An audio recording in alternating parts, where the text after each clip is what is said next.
आपल्याकडे निर्लज्जम सदासुखी असं म्हणतात, पण काही लोकांना जर सदासुखी राहू दिलं तर ते लवकरच देशाची वाट लावतील. त्यामुळे अशा लोकांना लवकरात लवकर आपण सत्तेतून खाली खेचलं पाहिजे. आता आपल्या अर्थमंत्री मॅडम बघा किती निर्लज्जपणे हे सांगत आहे की एखाद्या माणसाने किती मोठा गुन्हा करू द्या, आम्ही आमच्या पक्षामध्ये त्यांचं स्वागत करतो. As I said, party is open. We welcome everybody. Everybody. Even people who have 9 CBI cases against them.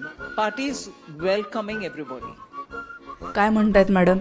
आमच्या पक्षामध्ये एव्हरीबडी इज वेलकम, म्हणजे आम्ही प्रत्येकाचं स्वागत करतो. रिपोर्टर असं म्हणते, अहो मॅडम, ज्या व्यक्तीवर 9 CBI केसेस आहेत त्यांचे तुम्ही स्वागत करणार का? मॅडम म्हणतात, हो, एव्हरीबडी इज वेलकम. तुम्हाला माहिती आहे CBI केसेस कोणावर लागतात? CBI केसेस त्यांच्यावर लागतात जे लोक सरकारी क्षेत्रामध्ये खूप मोठा गुन्हा करतात, घोटाळा करतात, जे लोक देशाच्या सुरक्षिततेला धोका निर्माण करतात, नॅशनल सिक्युरिटीला ज्या व्यक्तींपासून धोका असतो त्यांच्यावर CBI केस लागते. जे लोक बँकिंग क्षेत्रामध्ये घोटाळा करतात त्यांच्यावर CBI केसेस लागतात. जे लोक ड्रग्जमध्ये गुंतलेले असतात त्यांच्यावर CBI केसेस लागतात.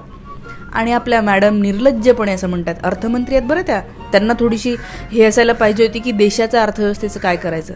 त्या म्हणतात एव्हरीबडी इज वेलकम. शेवटी यांनी दाखवून दिलंच की हे सत्तेसाठी काहीही करू शकतात, सत्तेसाठी कितीही खालच्या पातळीला जाऊ शकतात. हे आत्ता म्हणतायत की सगळ्या प्रकारचे गुन्हे गेले तरी पण आम्ही एव्हरीबडी इज वेलकम. काल यांचे अमरावतीचे प्रवीण पोटे साहेब म्हणाले होते की पक्षाने दगडाला शेंदूर लावला तर आम्ही दगडाला निवडून देऊ. म्हणजे यांना काहीही करून 400चा आकडा गाठायचा इतकंच त्यांचं टार्गेट आहे. आणि देश गेला खड्ड्यात, देशाचं काही हे नाही. थोडक्यात त्यांना हेच म्हणायचं आहे की आम्ही असे 400 टाळके जमा करू ज्यांना या देशाचं काही देणं घेणं नसलं तरी चालेल, यांना सोसायटीबद्दल काही आकलन नसलं तरी चालेल, ज्यांना काहीतरी जनतेप्रती तळमळ नसली तरीही चालेल, गुन्हे केलेले आहे का तरीही चालतील, भ्रष्टाचार केलेला आहे तरीही चालेल, बँक लुटली होती का चालेल, सगळ्यांना वेलकम आहे, सगळ्यांनी यावं, सगळ्यांसाठी रेड कार्पेट आहे. देशाचं काही होऊ दे, आपल्याला काही घेणं. आपलं ध्येय काय आहे? 400 पार. आपलं फक्त लक्ष 400 या आकड्याकडे असलं पाहिजे. मग ते कोणी का असे ना, 400 काय लोक नाही आहेत का? आहेत ना. म्हणजे या मॅडमनी देशातल्या सगळ्या गुन्हेगारांना एक इनडायरेक्ट संदेश दिलाय की डोंट वरी, तुम्ही कितीही मोठा गुन्हा केलेला असला तरी काळजी करू नका, भाजपामध्ये या, आमच्यासोबत या, तुमचे सगळे गुन्हे माफ होतील, तुमचं स्वागत आहे. मॅडमनी म्हणलंय ना, एव्हरीबडी इज वेलकम. अर्थ समजतो ना, एव्हरीबडी म्हणजे डोळे बंद करून आम्ही तुमचं वेलकम करतो आहे. आणि हे निर्लज्ज लोक हे स्वतःला देशभक्त म्हणतात. हे म्हणतात का आम्ही या भारत मातेसाठी काम करतो आहे. हे भारत मातेसाठी काम करताना असे फालतू लोक घेतात. मला यावेळेला विवेकानंदांचं एक वाक्य आठवतं. एका काळामध्ये कॉलेजमध्ये असताना विवेकानंद खूप वाचायचे आणि मला ते त्यांचं वाक्य फार मनाला भिडलं होतं. विवेकानंद असं म्हणाले होते की मला देशातले फक्त 100 असे तरुण द्या, 100 असे लोक द्या जे खूप प्रामाणिक आहे, ज्यांना इथल्या जनतेप्रती तळमळ आहे, ज्यांना खरी काळजी आहे व्यक्तींची. असे मला फक्त 100 लोक द्या आणि या 100 लोकांना घेऊन मी संपूर्ण देश बदलवून टाकेन. या देशामध्ये चांगले वारे व्हायला लागतील, मला फक्त असे 100 लोक द्या. विवेकानंद असं म्हणाले होते.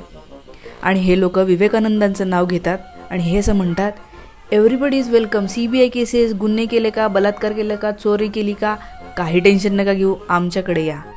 आणि हे लोक स्वतःला धार्मिक वगैरे समजतात. मला एक सांगा, आपल्या हिंदू धर्मामध्ये असं कुठेतरी म्हणलं आहे का की गुन्हेगार लोकांनी सत्तेमध्ये यावं? उलट आपल्या महाभारतामधलं उदाहरण आहे. सत्ताधारी जे कौरव होते त्यांच्याकडून श्रीकृष्ण नव्हता, श्रीकृष्ण पांडवांकडून होता. महाभारताच्या युद्धामध्ये पण श्रीकृष्ण कमी होते तरीही पण पांडवांकडून होता, कौरवांकडून नव्हता. कारण कृष्णाला माहीत होतं कोण तत्वाचे लोक आहेत आणि कोण चुकीचे लोक आहेत. तुम्हाला जर वाटत असेल ना की विरोधकांमध्ये तर फार कमी लोक उरले आणि आता BJPमध्येच खूप लोक झालेत, तुम्ही त्यावेळेला कृष्णासारखा विचार करा की एक जरी व्यक्ती असेल जी बरोबर असेल आणि तिच्या विरुद्ध बाकीचे सगळे असतील, आपल्याला माहिती आहे हे लोक चुकीचे आहेत, पण त्या एका व्यक्तीसोबत मी थांबेन. कशासाठी? कारण मला एक आतून समाधान असेल की मी जे योग्य आहे त्याच्या बाजूने आहे, ना की जे खूप मोठ्या संख्येने आहेत त्यांच्या बाजूने आहेत. त्यामुळे आपण आपल्या समाधानासाठी त्याला आपण धर्म म्हणतो, त्याला आपण तत्व म्हणतो. श्रीकृष्णाच्या तत्वावर चालणारे हे लोक नाही आहेत. कारण जे लोक तत्वावर चालतात ना ते सतत हा विचार करतात की मी बरोबरी व्यक्तीच्या सोबत आहे की चुकीच्या व्यक्तीसोबत आहे. तत्वावर चालणारी व्यक्ती आपल्यासोबतचे लोक चुकीचे करत असतील तर त्यांच्यावर कधीच पांघरूण घालत नाहीत. तत्वावर चालणारे लोक जे चूक आहे ना त्याला चूक ठरवतात. आणि या मॅडम आपल्या भारताच्या वित्तमंत्री आहेत. मला कधी कधी फार वाईट वाटतं की आपण का यांच्यासोबत होतो सुरुवातीच्या काळामध्ये. यांनी देशाची अशी अवस्था करून ठेवलेली आहे की कोणी यावं आणि टपली मारून जावं म्हणतात ना तसं. कोणी यावं आणि सत्तेमध्ये बसावं, कोणी यावे आणि कायदे करावेत, कोणीही यावं आणि आपल्या देशाची सूत्र हाती घ्यावी. म्हणजे कोणीही यावं आणि या सबंध जनतेला काय हवं हे ठरवावं, कोणी यावं आणि या जनतेने काय खावं हे ठरवावं, कोणते शब्द बोलावे हे ठरवावं. अरे काय चाललंय काय या देशामध्ये, हे बिलकुल बरोबर नाही आहे. तुम्हाला असं वाटतं का की हे लोक आपल्या देशाला बलशाली बनवू शकतील? गुन्हेगार लोक सत्तेमध्ये आले, चोर, लुटारू, डाकू, बलात्कारी लोक सत्तेमध्ये आले तर हे लोक देशाला बळकट करणार आहे की या देशाला अजून काहीच लोटणार आहे? मला खरोखर मनापासून त्रास होतो या मॅडमचं वाक्य ऐकून. तर मला असं कळलं नाही 2 दिवस की काय करू. इतकं डेंजर आणि इतकं निर्लज्जपणे असं बोलत आहेत या मॅडम. यांना बिलकुल आतमध्ये गिल्ट नाही वाटत आहे. एखादा माणूस घाबरत बोलतो, एखादा माणूस सांभाळत बोलतो. एखाद्या माणसाने हे म्हटलं असतं की आम्ही वेलकम करतो पण हां चुकीचे असतील तर आम्ही घेणार नाही असं म्हणायला पाहिजे होतं. पण नाही, ते आहेच ना, ते त्यांच्या तोंडातून निघून गेलं. आणि ही रिपोर्टर ही पण शांततेने त्यांचं ऐकते. एखादीने म्हटलं असतं अहो हे चुकीचं आहे, हे करू नका तुम्ही आमच्या देशासोबत, हा देश तिचा पण आहे ना, हे कोणी करू नये आपल्यासोबत, हे चुकीचं आहे. मित्रांनो, मला खरोखर असं वाटतं की हे लोक आपल्या भारत मातेचं नुकसान करणारे लोक आहेत. हे लोक आपल्या भारतासाठी बिलकुल चांगले नाही आहेत. तुम्हाला खरंच असं वाटतं का की ह्या लोकांनी सत्तेमध्ये राहावं? मला कमेंट करून नक्की सांगा.